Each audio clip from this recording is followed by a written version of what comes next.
Recent media attention. We're nearing the end, guys. So unfortunately, a lot of people rely on the New York Times, and you know, they do cover things, and it's good and bad. It brings things to attention, but they can be one-sided. And these are just a smattering of articles that I'm sure you all have followed, and concerns, red flags.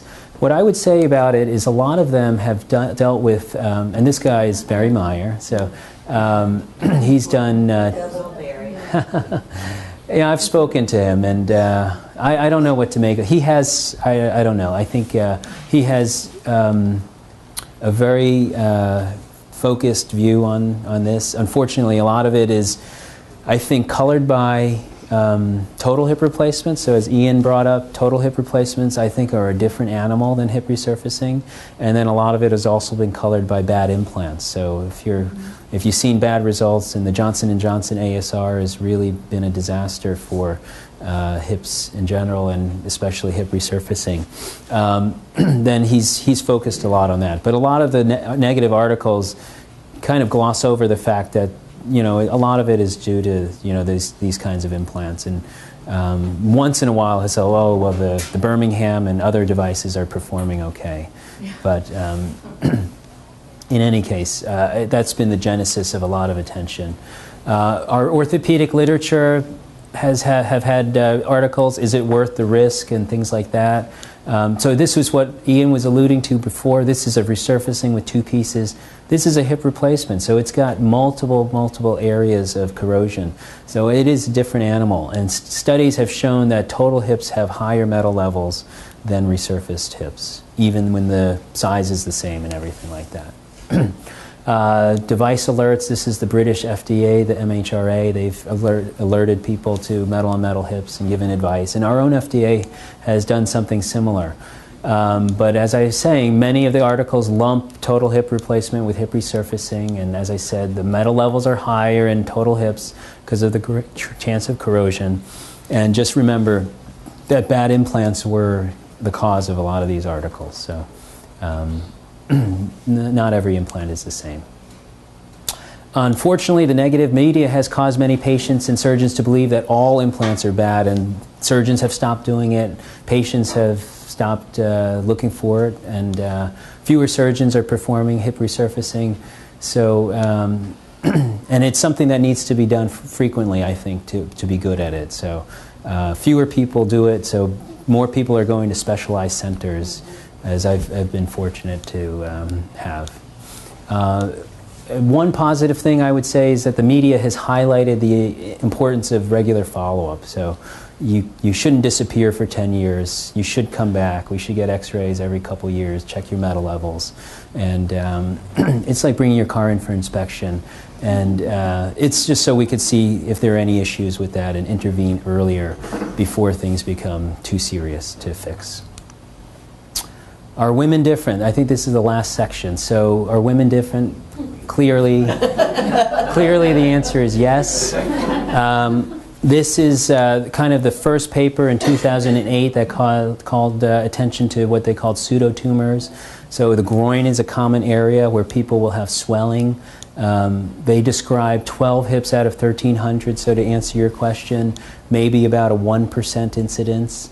They basically described it as fluid-filled or solid mass causing destructive soft tissue lesions, pain, and required revision.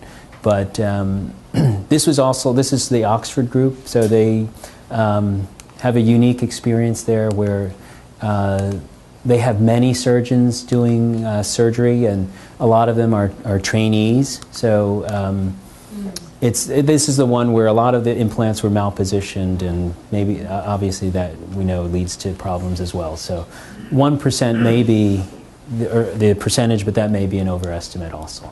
But that's basically what had led to a lot of the articles being published. Recently, I think people wanted this addressed, was this JAMA article, Sex and the Risk of Hip Implant Failure.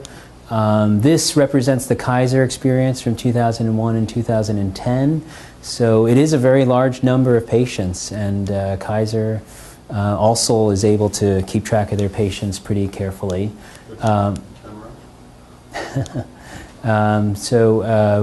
In this, women have a 2.3% all-cause revision rate compared to 1.9% of men at 5 years. And this is total hip replacement, whatever the bearing surface. But the greatest cause for revision was dislocation. So we've already talked about that the known fact that women are a greater risk for dislocation. So, you know, perhaps dislocation is the confounding factor here. So, is that the inherent Q angle? It's not just the Q angle. It's laxity in the tissues, muscle strength, ball size. So a greater number of women had smaller ball size due to smaller bones. So we already know that ball size is related to stability. So if you have smaller ball size, you're more apt to dislocate. So yes, I think there is a difference between women. You see it's not a huge difference, but this grabbed a lot of attention because it showed there was a gender difference. In terms of hip resurfacing literature, with hip resurfacing in women, 5,000 resurfacings performed by 141 surgeons, so a very large experience, which is good in some ways because it's generalizable. Overall revision rate was very good, so 3.6% at 7 years, but women again had basically a double the revision rate. So again, there's a higher rate of allergy dislocation and implant loosening, but also keep in mind these papers are written after the media and people started looking to revise these, so it's hard to tell, but I do think there probably is a higher rate. This says 141 surgeons. Are there any registries which actually break it down by surgeon? So if you took the top 10 in England, right, and took that same stuff, right, will they come even close?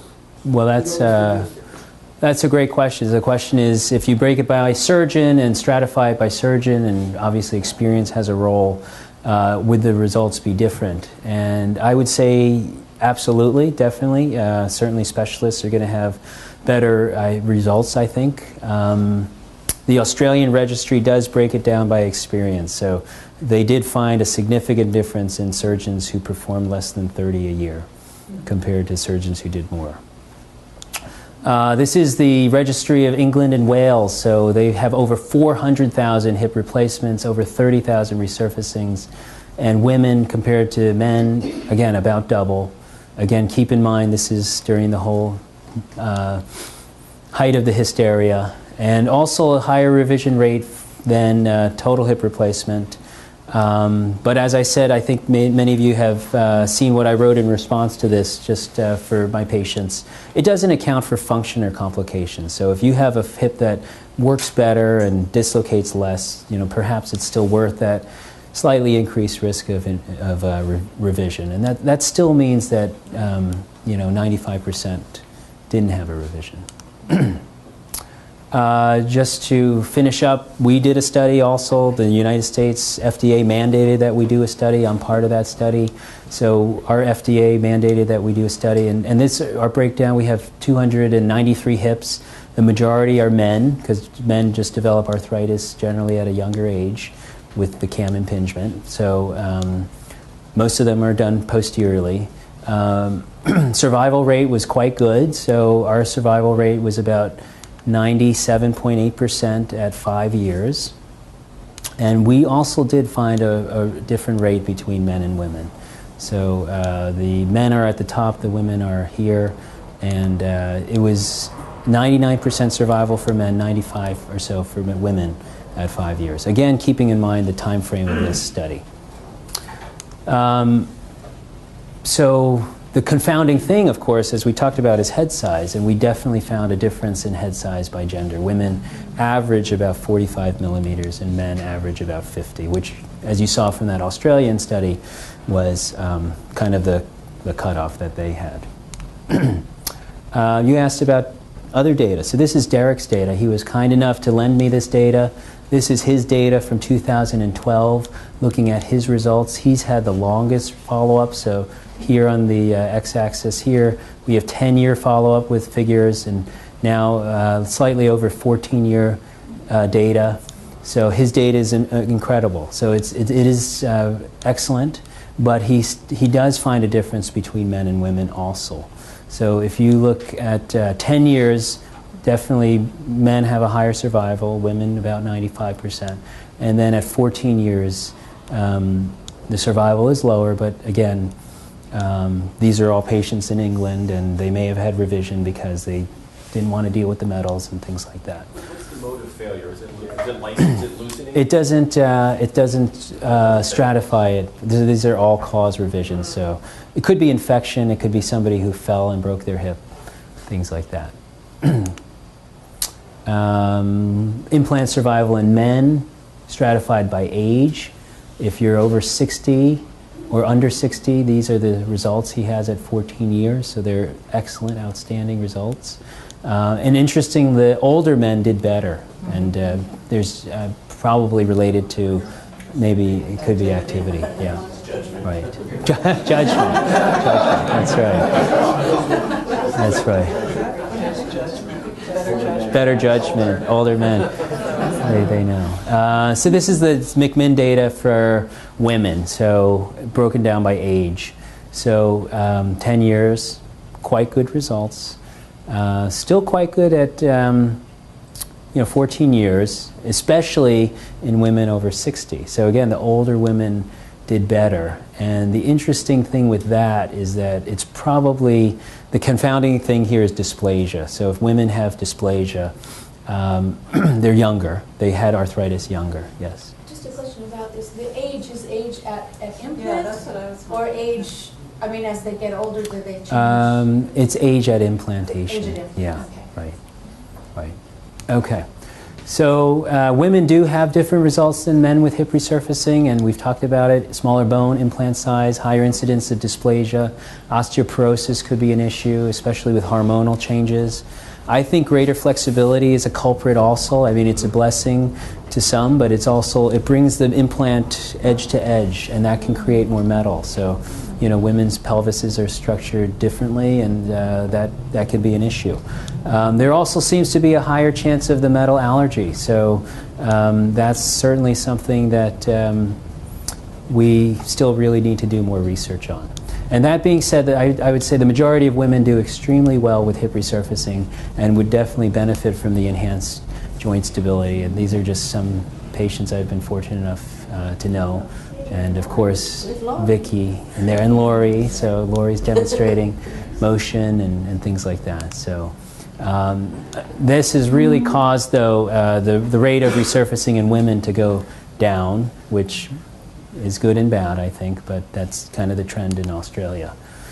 So what does the future hold? I think clearly we realize that metal is the problem, and we'd love to investigate other materials to eliminate the metal, but ceramic is a possibility, but currently not strong enough. Here's a fractured ceramic implant, and squeaking will be a concern with that. It might be something where we go back to metal on plastic. So the newer plastics are better, and they're certainly attached differently. So the problems that were seen in the 70s might not be an issue any longer. So we'd love to get rid of the metals, but we certainly need to do a lot of research in that before we start putting it in patients. And of course, we need to really understand what causes allergic responses and develop a test for it. That's really what perplexes me the most, I think. So in conclusion, hip resurfacing is an alternative, excellent alternative to total hip in those patients who will wear out their hip because of age or activity. Patients requiring a more stable joint would certainly benefit from the larger ball in resurfacing. Male patients with osteoarthritis under the age of 65 had the best results. Women can do well, but should have good bone quality and size. Not all implants are the same. And surgical technique, implant position are critical. Metal allergy is still a concern, and absolutely need to continue to research that. So I thank you really very much for this opportunity, and sorry it was so long.